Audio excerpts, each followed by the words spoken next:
শুধুমাত্র কলা আর দুধ, এই দুইটা উপকরণ দিয়ে আজকের এই আইসক্রিমগুলো তৈরি করেছি। তাও একদম মালাই আইসক্রিমের মতো, মুখে দিতে গলে যাবে। বিশ্বাস করেন, মাত্র দুইটা উপকরণ দিয়ে এত পারফেক্ট আইসক্রিম হবে আমি চিন্তাও করি নাই। মাত্র দুইটা কলা আর 1 কাপ দুধ দিয়েছিলাম। খুবই মিষ্টি সবরি কলা নিয়েছি দুইটা। ব্লেন্ড করার আগে ছুরি দিয়ে ছোট ছোট করে কেটে নিচ্ছিলাম, এভাবে দিলেও কিন্তু হয়ে যেত। আলটিমেটলি আমরা একসাথে ব্লেন্ডই তো করবো। তারপর জাস্ট মিক্সার জারে আমি এই কলাগুলোকে নিয়ে নিচ্ছিলাম। এই আইসক্রিমটা একদম ভেজাল মুক্ত, বাচ্চাদের জন্য তো সুপার ডুপার হেলদি। এরকম আইসক্রিম যদি দেন তাহলে ওরা কলা দুধ কখনোই অ্যাভয়েড করতে পারবে না। এমনিতে কিন্তু বাচ্চাদেরকে কলা খাওয়াতে অনেক ঝড়ঝাপটার উপর দিয়ে যেতে হয়, এইভাবে কিন্তু দুইটা কলা দিয়ে খুব মজাদার আইসক্রিম তৈরি করা যায়। তো এখানে আম্মু 1 কাপের মতো দুধ নিয়েছে, আমাদের 6টা আইসক্রিম হয়ে যাবে এই 1 কাপ দুধ দিয়ে। আর সাথে মাত্র 2 টেবিল চামচের মতো চিনি নিয়েছে। বাচ্চাদের জন্য যদি তৈরি করেন আর যদি বাচ্চাদেরকে চিনি না দিতে চান তাহলে কিন্তু এমনিতেও দিতে পারেন। খুবই টেস্টি হয় এই আইসক্রিমটা। মানে চিনি ছাড়াও সবরি কলা এমনিতে অনেক মিষ্টি থাকে, দুধের সাথে কিন্তু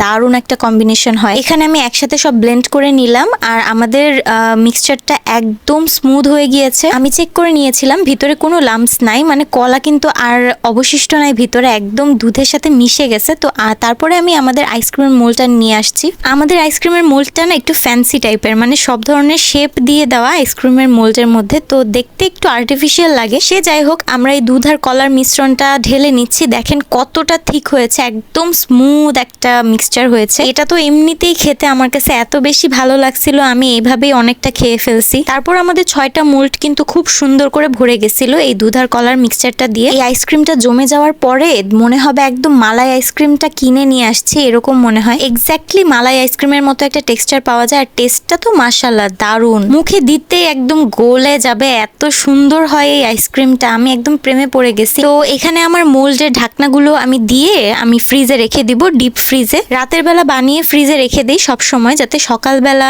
বা দিনের বেলা যে কোনো সময় খেতে পারি, কারণ দিনের বেলা গরমটা আমার কাছে বেশি খারাপ লাগে। আর এই তো দুপুরের সময় আমি এই আইসক্রিমগুলো বের করে নিয়েছি। এখন আমি, আম্মু আর আমার ভাই খাবো। পাপা তো বাসায় নাই, পাপার আইসক্রিম রেখে দিব। মাশাআল্লাহ আইসক্রিমগুলো খুব সুন্দর জমে গেছে, দেখে মনে হচ্ছে বের করার পর অনেক সুন্দর লাগবে। তো আমি এখানে একটু স্টাইল করে নিলাম আর এবার একটা বোলে পানি নিয়ে নিছি। 2টা মিনিট পানিতে যদি একটু রেখে দেই তাহলে খুব ইজিলি মোল্ডে থেকে বের হয়ে আসে, তখন আর আইসক্রিম ভেঙে যায় না। এই যে দেখেন খুব ইজিলি বের হয়ে আসলো না? মাশাআল্লাহ মাশাআল্লাহ মাশাআল্লাহ, এত সুন্দর হয়েছে আইসক্রিমটা, একদম মালাই আইসক্রিমের মতো টেস্টটা। জাস্ট ভেবে দেখেন, 2টা কলা আর 1 কাপ দুধ, মাত্র এই 2টা ইনগ্রেডিয়েন্টস দিয়ে এত সুন্দর একটা আইসক্রিম যদি হয় তাহলে আর আমরা বাহির থেকে কেন কিনে খাবো ভাই? আমরা এমনিতেও বাহিরের আইসক্রিম কিনে টেনে খাই না, বাসায় বিভিন্ন ধরনের আইসক্রিম তৈরি করে খাই। তো এটা আজকে থেকে মেনুতে লিখে রাখলাম, প্রায় 2 দিন পর পরই বানিয়ে খাবো। যাদের বাসায় বাচ্চা আছে তারা কিন্তু মাস্ট ট্রাই করে খাওয়াবে।